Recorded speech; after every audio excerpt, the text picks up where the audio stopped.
Oh, I think we're live. Hey guys, it's Ben from Second Dynasty. Hopefully you can hear me. It looks like you can. It's a Monday, a very sunny Monday. It's been peeing down rain all day. But in any case, I completely forgot that I had organized a stream today. Which is fine because I'm actually just getting into the groove with our small craft. If you've not joined us before here on the channel, it's not a very big channel. It's basically Second Dynasty. We make 3D printable starships, such as this one here, which I finished off this morning, or test printing rather. Let me see if I can go to the big close-up camera. So this is the... Whoa, I dropped a rocket pod. Hang on a sec. I need to mount that. It's a bit fiddly when you've got so much ordnance.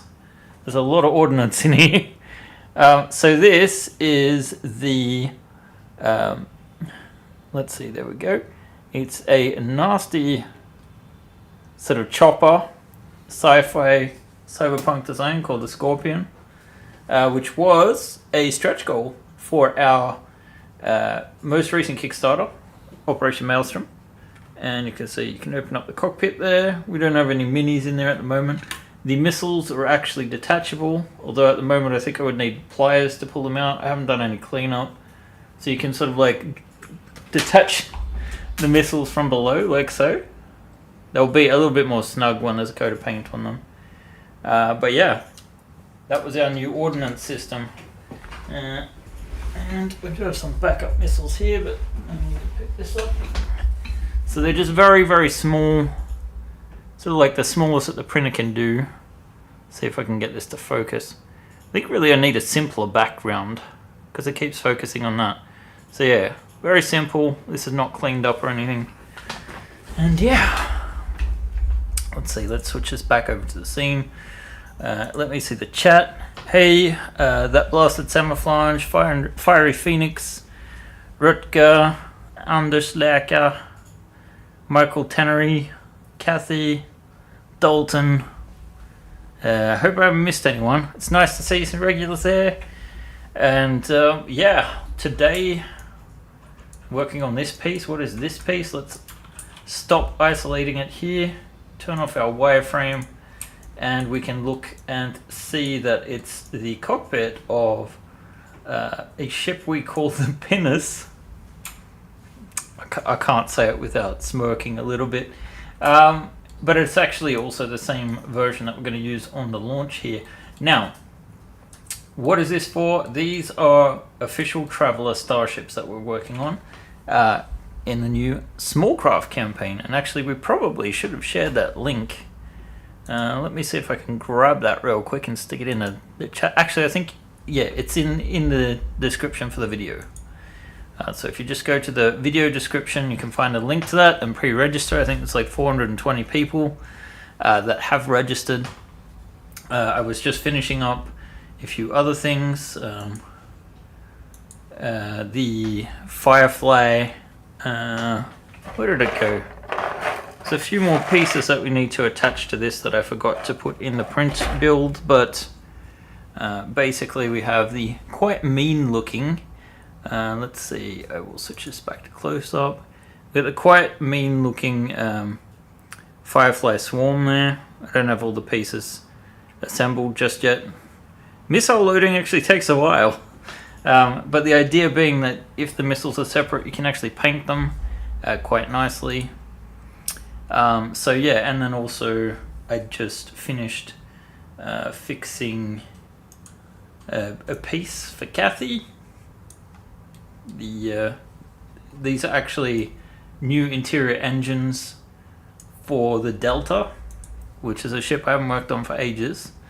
And provided that goes well, there may be a chance to pick that up as an updated version in the next couple of months. Not a hugely one. Hey Thomas Merrick. So a 40D ton longboat. Which one? This one is the modular cutter, so the actual module is there to there. The launch is here, which is 20 ton. This is 50. It kind of feels off somehow, but that's what I've counted to. I think actually that this one's a little too long. It needs to be like 2 tons less. And then we have the pinnace, which is actually a swing wing. For some reason, we're going to build it that way in any case. So yeah, we're just working on the details, and then in addition to that, we will do a ship's boat, which I think is 30 tons, and like a bunch of variants, basically. The Lostrum Condor, Century Pigeon. I like those. Hey, Mon Capitan, our best community painter, I would hazard to guess. So yeah, I was just working on this section above. You can kind of see on all iterations here, we don't actually have any windows in here. It's a little closed off. But I think I'm going to do the same thing that I did with this to basically all of the variants that we're doing right now. You can kind of see that the launch and the pinnace, they have the same sort of slightly more what would we say, conical sort of front, more reminiscent of like an aircraft, like a 747 or something. Whereas the, well, not a 747, but you get the idea. Whereas the modular cutter is it's basically just a half sphere with an airlock attached to it. So the details, if we take off the top, we do have quite a bit of detail already. This cockpit is kind of built as a cab. I'm thinking like a space trucker. So yeah, I'm going to there's a bed underneath there, so there'll be a little curtain under there.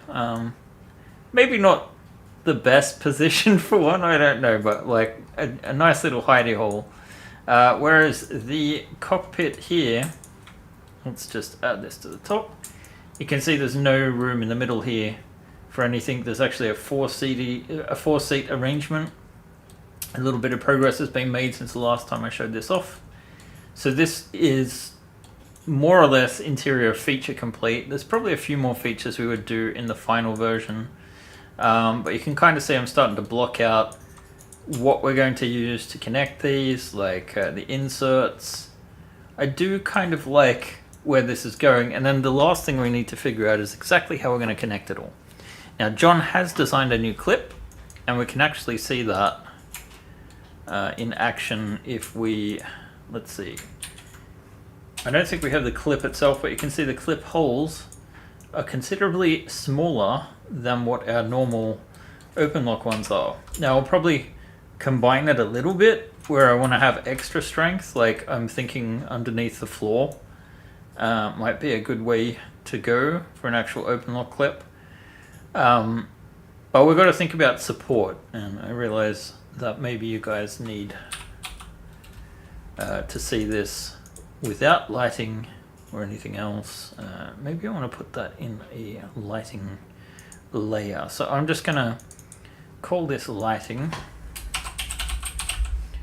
I'm going to make it yellow for lighting, and then we're going to attach this object, which is our background, which is actually like a sky dome. It's a sort of light source, and we want to add we added the object, and then we're going to do something which is switching it over to a reference mode. So here now with the T on, I don't know if that's, I think it's under my face, that just makes it so that you can't select it anymore. So every time now I'm not clicking on the background and moving it or anything like that. So that's kind of what we want. So yeah, any thoughts, guys, on how it's going? Let's see. There has been a ton of other stuff to do now on Monday, because Albin is back, Lieselot is back from their vacations. This is John's last week here physically. Hurrah! Hurrah! He's heading back to the US on the weekend, and he will be sorely missed. Aww. Oh, it's true. So yeah, we need to do a little bit of work here on the top. I was working my way around this window. It's kind of busy work, but my main goal for this week, that is to say on Friday, I'd like to have something printable that we can actually have on the printer because we, for this campaign, for the first time ever, 95% sure at this point, we reserve the rights to retract this in the future, but it looks like for bare minimum continental US in any case, we could actually do a limited run of the launch. So this 20-ton ship at 28 millimeters, there have been questions, should we do a 15mm version as well? I think honestly, because of the new clip system, it becomes more difficult. So I think just the 28mm to start with. You certainly could still use it with 15mm miniatures. They're just space dwarfs. So something to think about in any case. And I'm supposed to be going on holidays on Monday, or rather on this weekend.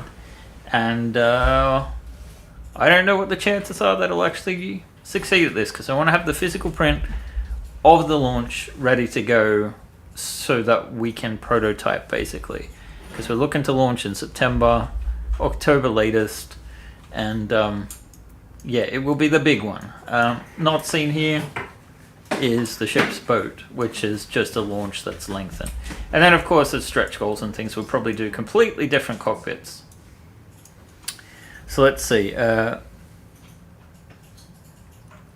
Michael Tannery suggests... okay, oh, I've got to get this in the right order, sorry. Great details inside, says Michael Tannery. Support rod in the underfloor. I assume that's a question from Fiery Phoenix. So, here's the issue.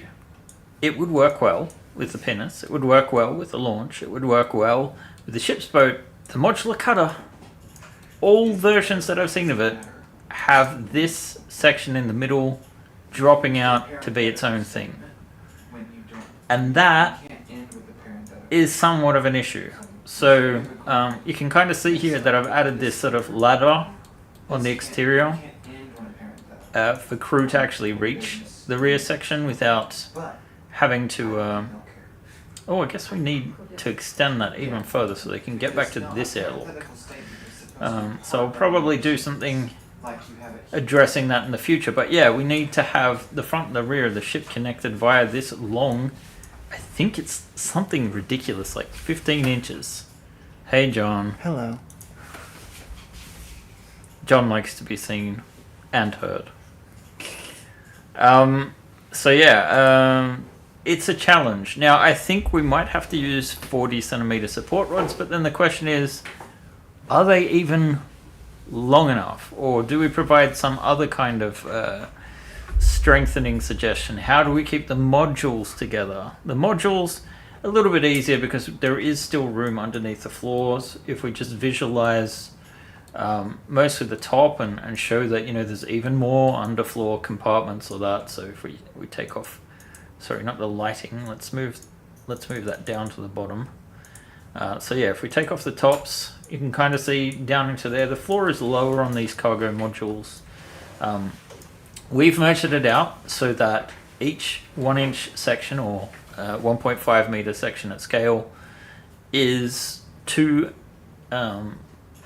displacement tons, which is great. It makes it very easy to count up exactly how long it's meant to be, which is why I think that this module is a little bit too large. So technically the launch could probably have a smaller cockpit. I don't know, which cockpit do you guys think the launch should have? And I'm trying to think, do I have my references up here? Sorry, that is for something different. I don't think I have it readily available, unfortunately. So basically I had Dalton send me the image from, I think it's Mega Traveler, of the small craft. And they do kind of show different cockpit styles on the various different craft, and the launch, I think, and the modular cutter kind of have a Beowulf-like cockpit. Okay, let's see. Support rod on the top.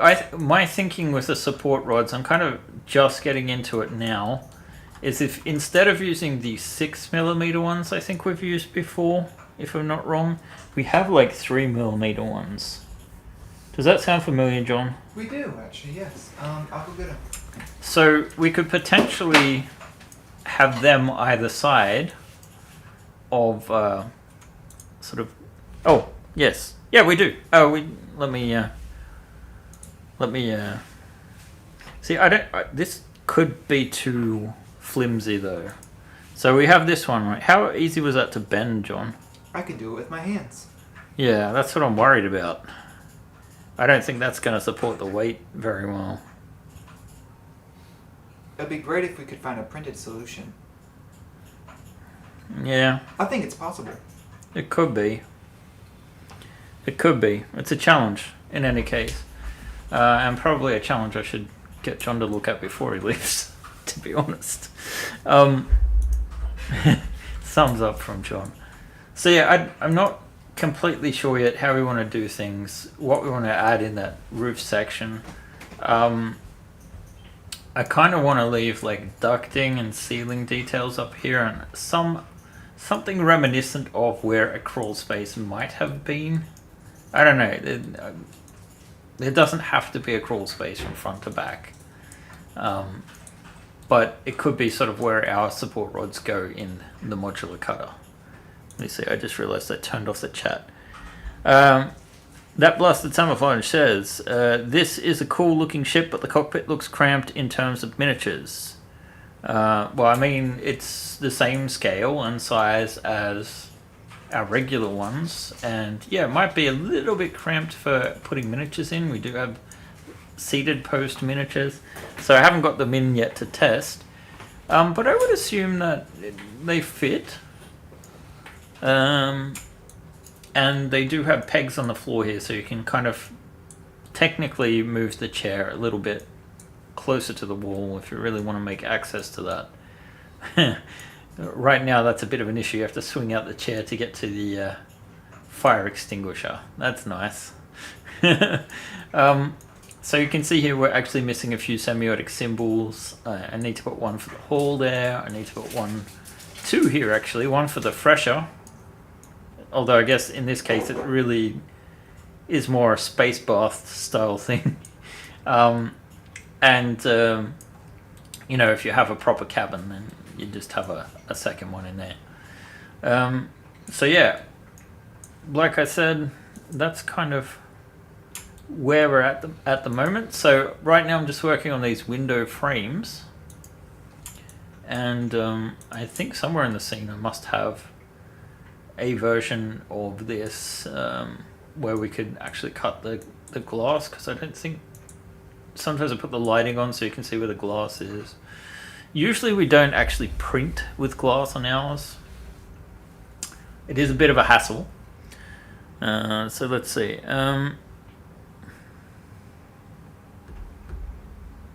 Dalton's making suggestions for variants. I think that would be stretch goal territory. Thomas Merrick says the bigger cockpit for playability. Is what to put on the launch, I guess. Mon Capitan is suggesting alternative ways of holding it together. I mean, there are a couple of different options, to be fair.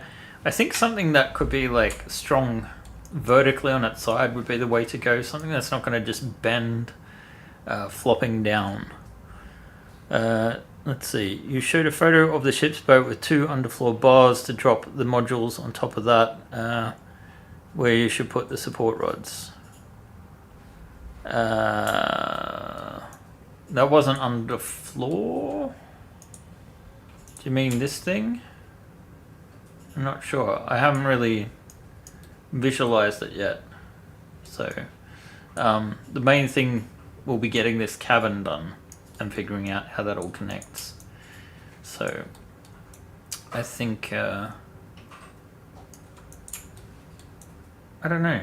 I kind of like this off-center thing where we can do something I'm kind of torn. I made a decision but paralysis at the moment. And on top of that, technically this shouldn't have a ladder anyway, because it's not one of the modular ships. It's the pinnace. What we can do straight away, I've realized the connections here will be off because we stretched this section. So if I... Oh, we don't even have a clip there. Well, that makes things easier. So I'm going to duplicate this. We're going to get one of our tiny new clips.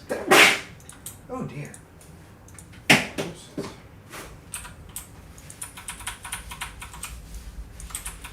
When John sneezes, he sounds like Winnie the Pooh.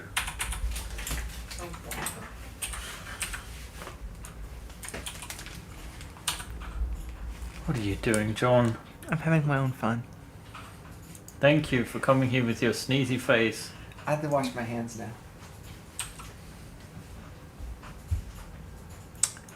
Alrighty, so we've centered this. Now we're just going to flip it, and then we can sort of add it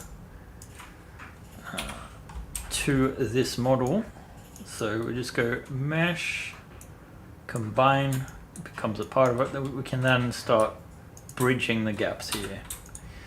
So these streams are about the creation process. People in the chat too also have a chance to influence my decision making, which is why some of you surely are here. Although the other thing these streams are useful for are demonstrating why I approach things in certain ways, which doesn't automatically mean that things end up being, you know, the suggested solution, but you might get a reason as to why that suggested solution will not work in this instance. Let's see, the issue with the dorsal support rod is that it's only going to connect the roof. Maybe the modular cutter, it would be good to have the rod running the spine often shown. Well, the thing is, for these smaller craft, I don't think that kind of connection is even necessary. With our tightest clips, especially the launch, I think if we use open lock down the bottom on an angle, just like get into this space here, and if you imagine us putting like a clip diagonally there, one diagonally there, and one in the center, and then we use those smaller clips on the rings, I think we're going to be in a good space for that. The question is, there are of course other questions and things to take into consideration, but yeah, I don't know. I kind of like how it's progressing. I like these little steps to get up into the chairs and whatnot. There's a lot of detail that's missing, but yeah. Let's see. Non-modular ships should have ladders for external repair access. Yes, sure. But, I mean, then you have to add them to the whole ship. And, I don't know. Maybe that's a feature people want. Maybe it's a feature people don't want. It's one of those things where it would be actually quite a bit of work to redo, for example.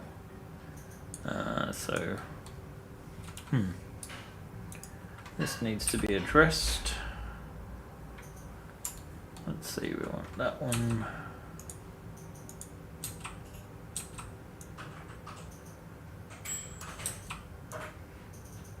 There. There. For some reason, Maya very annoyingly does not always work when it comes to these.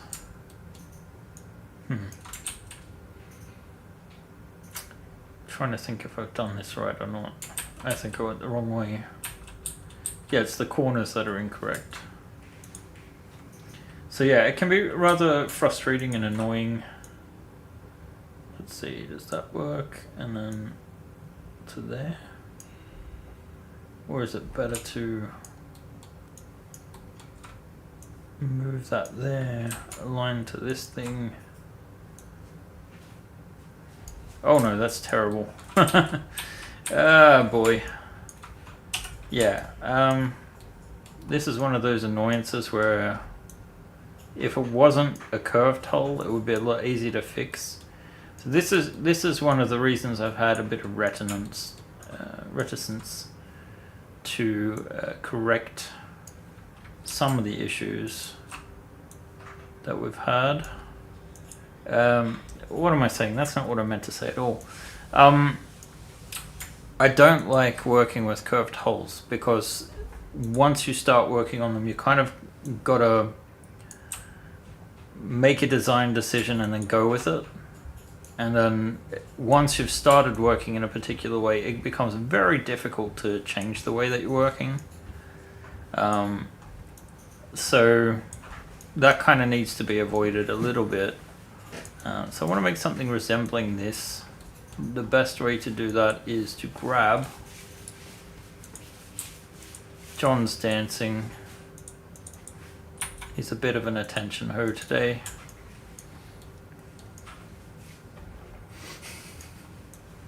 It's physically threatening me. So yeah, I'm just gonna decided not to grab that. I'm just gonna grab in here. And basically, I'm trying to fake some clearance for these RCS thrusters. Now, these aren't perfect. They're not in all designs. I've added them in because despite the fact that Traveller uses, you know, artificial gravity and grav propulsion by sort of like repulsing and attracting gravity wells, it still in theory would need a backup in case those systems had gone down. So they still would need a very limited supply of chemical thrust or something to back up. So let's go down. I think one's probably too much. We'll have a look. How does that look compared to the other one? Can we? How much of this ring? Well, that looks like it's gone in one. So yeah, that will make it feel like there's clearance.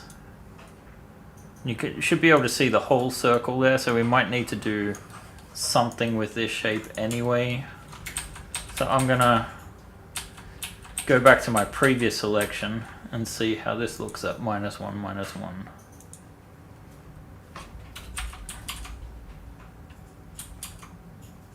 That ruined everything. So, worst case scenario, you have to reconstruct things completely. So that's what I'm going to do. I'm going to grab this.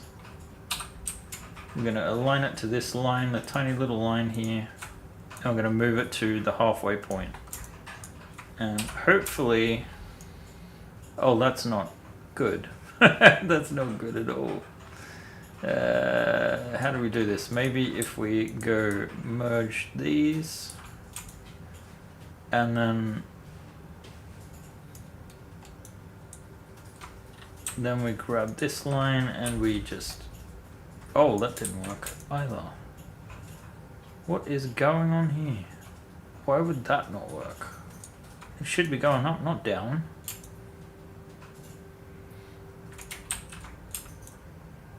Huh. See, what I'm trying to do here is reconstruct what this used to look like. In a worst case scenario, we can, because this is a sphere, we can actually rotate a copy of the sphere. And actually, maybe we will do that. So the rotation point should be in the center of the circle. Duplicate this, and then we just need to get this. Let's see, we want our wireframe on. Hopefully, okay, that's the exact copy. If we rotate this enough, it should get to a point where it matches, like here. And I think you guys can already appreciate and see what some of these difficulties are. So we've got our control shape ready. We're just going to delete anything that's... now I'm not sure which ones are meant to be where. Okay, so the one that's highest up. So let's move this one up there. And I'm just doing this for the time being so that we can actually recreate this all together from scratch. So that technically, if I just delete these, I'm just going to leave one triangle there that I know is correct.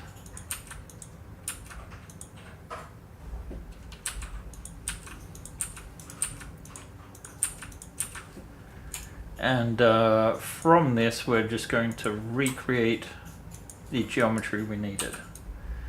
So it's a real pain in the backside to fix issues like this, so it's a good idea to sort of have a plan before you start when it comes to these particular shapes. Obviously, I was just experimenting. I had a plan for how to fix things if I did run into trouble. And now we can try this again, but matching the same pattern that we have down here. Sometimes you want asymmetry, sometimes you want symmetry. And let's try for that extrusion again at -1 and 1. So we get that nice channel. Oh, we've got an autosave going. Maybe I should read the chat. Let's see. You put a photo of the suggestion in Discord. In which channel? I actually have Discord on the other side for once. Is it in suggestions? Wow, there's so many suggestions there. So not in this one.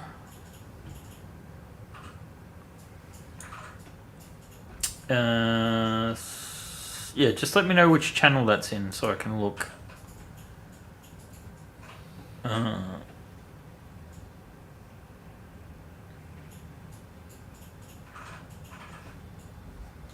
These are the kind of greebles you're talking about. Awesome. Yeah. Cool. So, in any case, let me know. Okay, suggestions. It was... Okay. But suggestion has a bunch of stuff in there.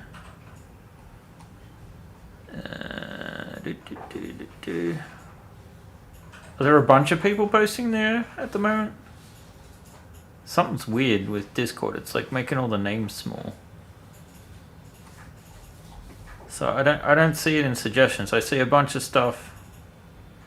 Wait. Oh, there it is. Yeah.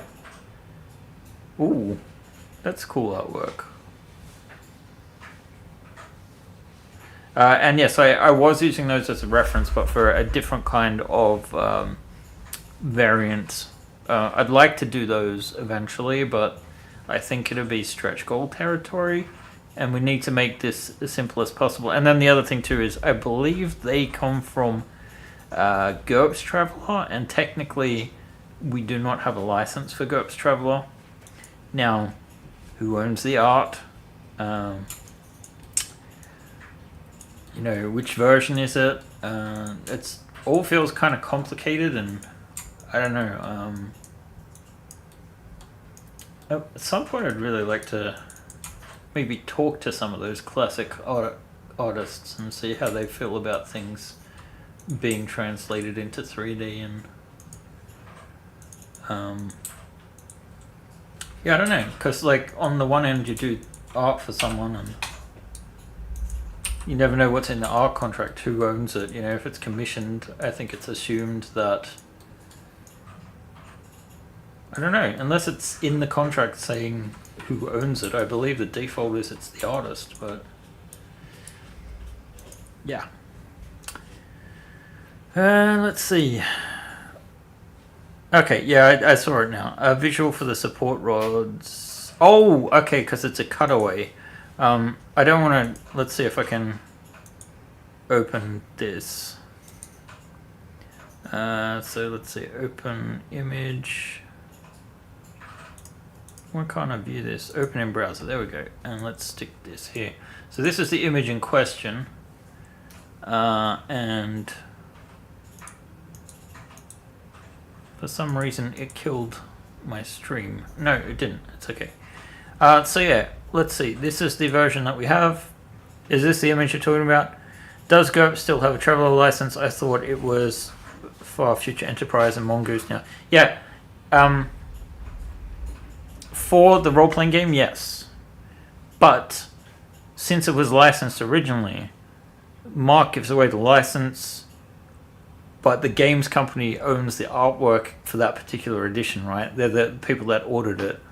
Mark gets his royalty, but doesn't own the materials they produce. The same as like Mark doesn't own the materials that Mongoose produce, but without the license they can't produce more.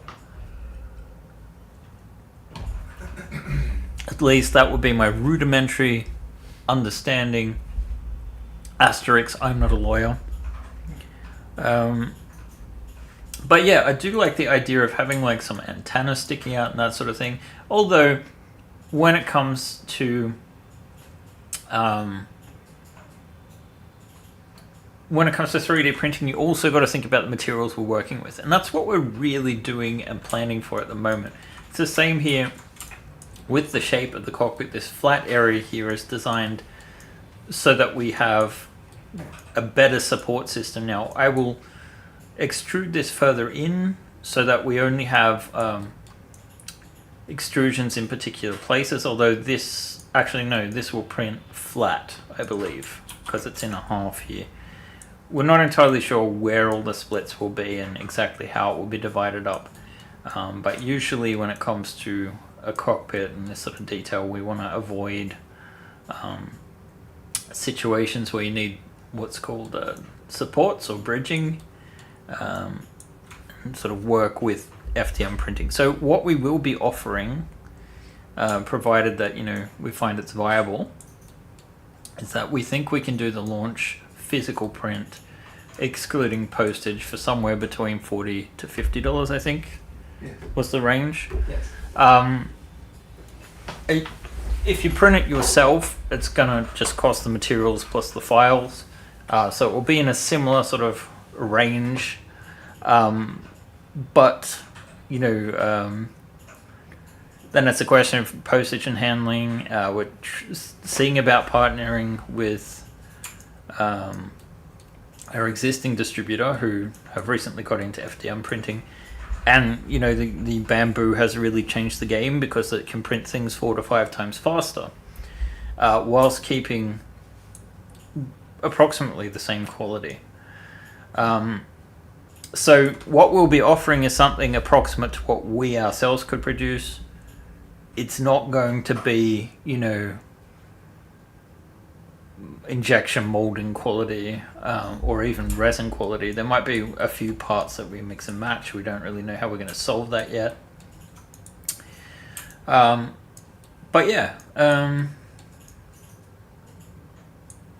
feel like it's a little hard to focus my thoughts and whatnot. So yeah, the idea here is that we get this front part done. I really like this new angle I've introduced. Part of the reason I did that is so that we can actually combine a few elements. It's kind of cheating, but getting, by the time we're finished here, we're going to, alter the way that this cockpit works. We need to bring up this interior wall higher so it follows the curve, add a bit more detail. So when you look in the cockpit here, there's going to be maybe some more instrumentation or like oxygen tanks or something against the ceiling, make it look busy, essentially. The same way that we have with the original wall, but obviously this is a bit higher. It is closer to a split level here. You can kind of see the mid-range point. So the middle of the circle here, or cylinder rather, is just slightly above chair level here. Which is also one of the reasons why, for anyone that is a fan of Traveller, have I reached out to Seth Sorokowski? I always find his very delightful last name hard to pronounce. He did do a scout. When we did the scout campaign, I believe my manufacturer reached out to him and arranged it. I reached out for him for the Beowulf, and basically at the time he said he was too busy. It wasn't going to be possible. What I'd like to do this time is just simply print out a launch and send it to him. Would be the optimal thing to do, but coordinating that in time, I should really start thinking about reaching out. But if I'm being completely honest, I'm reaching that point of the year where I'm just mentally exhausted from working for the last year, and need to take some time off to sort of recharge the batteries, and there is a risk that stuff like that slips through the cracks, although we really should plan ahead of time. So yeah, I also watch his stuff, Michael. So yeah, I think I should reach out again. I don't know. I think I've got a Gmail address or something like that, but it took a while last time to get an answer. So we'll see. Maybe I should get the ball rolling on that and make some suggestions. I know one of his players has a 3D printer, and they printed out the Scout, and it was massive. There are a few issues. It was the prototype version. I did fix the Scout recently. I think we addressed it in one of our streams. Here, let's see, where did that... Yeah, this is... Okay, so this is meant to be a ship's boat. Why is it modular though? And where are the poles? Okay, down here, I see what you mean. So that is an alternative. Technically that would be better to do it that way. Because I think it would be far less flimsy. And then the other benefit too is if you have the support rods running there, I wonder if we can make this bigger. Or just take a real gamble here and open up Photoshop.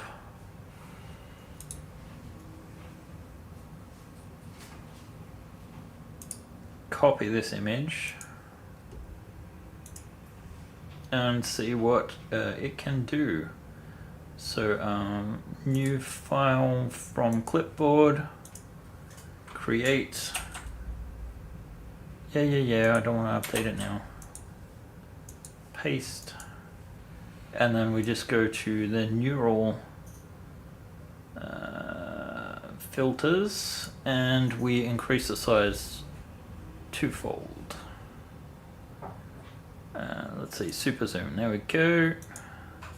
And then we'll do ×3 and remove JPEG artifacts. Let's try this. And go okay. It's not really that much better, to be fair. But I thought it might be easier to see the details, but I don't know if it really is. Let's compare it. It's pretty much the same. In any case, it is slightly sharper on Photoshop. So yeah, this design is interesting. I kind of like the way that it's built with the support rods. I see what you mean. Does this work for the modular cutter? Because there was like the whole carry-all idea about the cutter that you can drop off the module, and a lot of the illustrations show it coming off from above. Is this a better solution? I don't know. Maybe. I do like that it has some alternate door versions, because that's something we can talk about actually.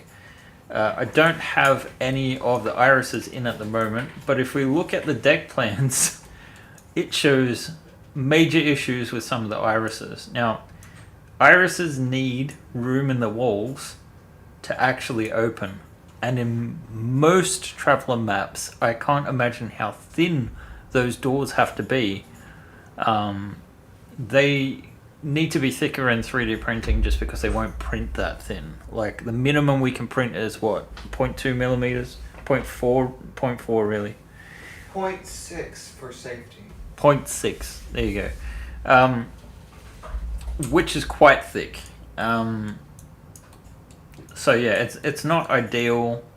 But yeah, if you imagine how much room you need to open an iris, this isn't enough. So you could have an iris here and an iris here, but not an iris here, essentially, which kind of sucks because it's an airlock. But I don't know, maybe we just hand wave it away. Magic, exactly. Leave out the iris. Sliding doors work fine for internal doors. They would, maybe not an airlock. So, I don't know.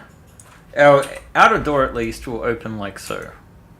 And this is so that a modular cutter or a ship's launch can actually mate with a larger ship. Yes, a stretch goal, we will do one where it's basically open lock tiles to have a cradle for that kind of vessel. So if you wanted to add it to like a modular deck plan, you can certainly do that. Let's see.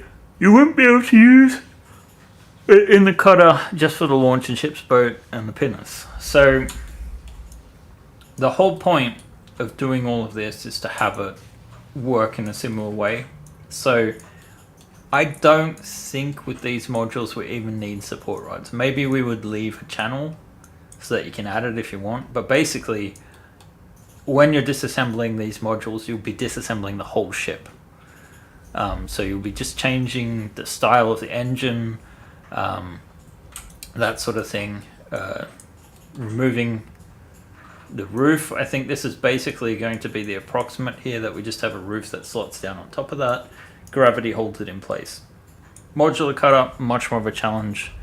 On the table, obviously the module will have its own landing gear, and I assume that's necessary. This is kind of like permanent trailers, right? In US nomenclature. So yeah, I definitely am drawing inspiration from these designs. I haven't actually seen this image. I wonder which book that comes from, because the other ones on that forum I have seen and are working with.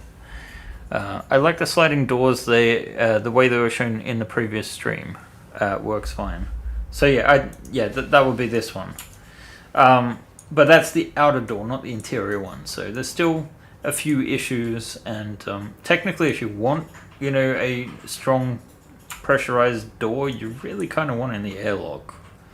So technically, you would have to lengthen this thing to like 2 squares if you wanted it to be correct, or I guess technically we could ditch the secondary seat here and bring this wall forward and then have just some sort of sliding door here. That would be possible. And then or just sliding door there, I don't know.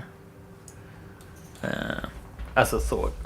So how accurate do we need to get? That's one of the things that we really need to take into consideration with these designs, because it's like there's going to be always a point where someone's going to get hung up on a detail. And it could be, oh, this isn't my version of Traveller, this is incorrect, or, oh, this is, the wrong shape, for example. I know there will probably be some talk about our decision to go 3 squares wide versus 4 or 5 squares wide. This makes the most sense, especially considering the fact that we have T5 and Classic Traveller that we're meant to stick more towards. And yeah, the art for that is quite broad, but I would say it's like a combination of either the very simplified line art of the earliest editions, or I think when it comes to ship illustrations in T5, probably Ian Stead has the most designs, so technically the modular cutter from that is more in line with things. So I can see if we can just find that real quick.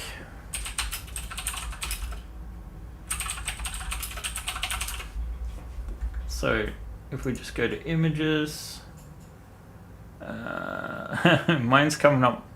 Oh, Ian has shared this. Thank you, Ian.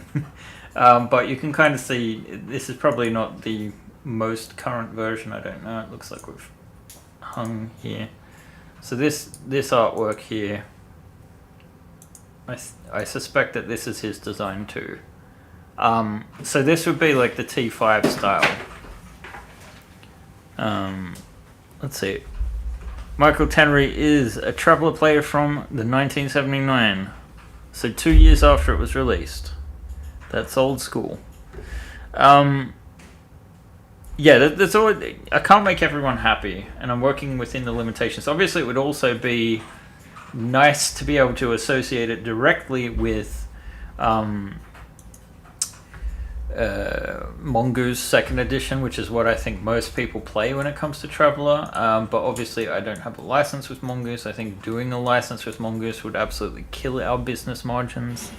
But you could certainly use these alongside Mongoose, right? As long as we have the modules that you expect to find in there, it's useful. Just call it a variant from a different part of the Third Imperium. Hand wave you, John is indicating, I believe. You going somewhere, John? Yeah. You're just cold. Yeah. Yeah. Southerner. Can't handle the cold. So yeah, let's see. OG in the house. Let's see. Tamsin says, as far as I can recall, the cockpits of most small craft usually have 2 crew seats. Exactly. So if you want to be specific, though, you just use the modular cutter version, which is, visually unappealing to me. But, that's your solution if you want the 2-seat shorter version. And then, of course, we do a bunch of different versions, which essentially will throw out, mapping and be more about aesthetics instead. So, obviously, I would love... Sorry, where did we go? Here we go. I'm showing off all kinds of different windows.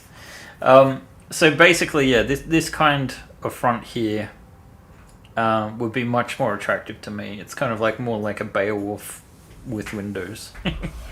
But it's also, more complicated to do. It's going to take a while to do that kind of design. And then there's a question of like, well, who owns the rights to this?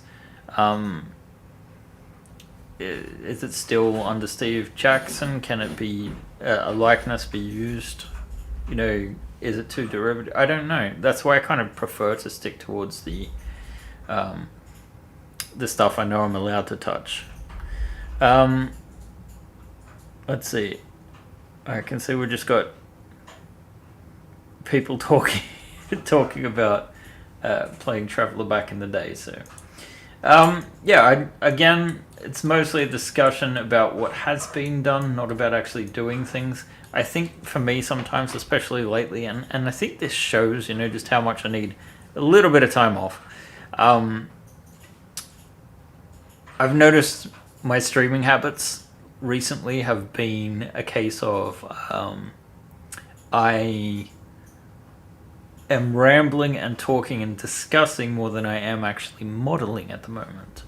So at the start of the stream, we cleaned up, that piece that I was working on. It's the underside of the window here. Eventually, I might do some interior frames or something like that, but it does get harder to sort of discuss and model at the same time, especially when I'm sort of in the creative process of trying to figure out how to solve things. There's a few different sort of states when you're modeling. Sometimes you know exactly what you're doing, and then it's just repetitive, boring stuff. You can throw on a podcast or listen to music. Actually, music never hurts, but like the sort of things that would distract you a little bit, you can sort of run on autopilot. But when you're actually trying to figure out like mechanics and complicated things, I really don't like how this widens out, but I also know that it's just a consequence of the stretching of this part. So yeah, I'll probably be combining a few of these things. I need to channel out this sort of sensor. It's not in any of these designs. Need to figure out what kind of engine I want to use. At the moment, the pinnace doesn't have anything installed. I just put in some temporary engines based on these. I kind of like more old school engine designs, but I know they're not officially Traveller, so we'll probably have a few different options for what you can stick into the cowl. We have no plans for lighting this time around, simply by virtue of the time it takes us to figure it all out, and the fact that, well, we appreciate the efforts to put in lighting, and we'd love to show off our products, and maybe we'll jury rig something up ourselves. We don't want to be integrating it into designs. We want to keep this as simple as possible. It needs to be a budget version of things, which in a way the small craft is, because There's a lot of repetition in the designs. That's not to say that you can't create a bit of uniqueness and individuality in the ships and sort of give them their own character, so that you can easily say, okay, this is a modular cutter, okay, this is launch. But there is, some consideration to be made for practicality, because we need to get out this campaign a short time frame compared to what we spent on the Beowulf. And so far I'm encouraged by how much progress we've been able to make with really just a couple of weeks of development, to be honest. Now it's a long haul to get that physically printable,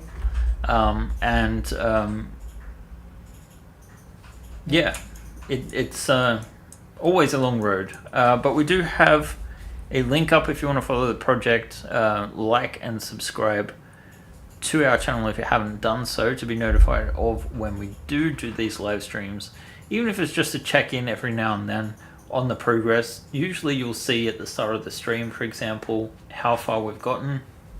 But then of course, coming and chatting with us is a way to interact and give us some suggestions about how you might go about solving a problem. Major issues to consider.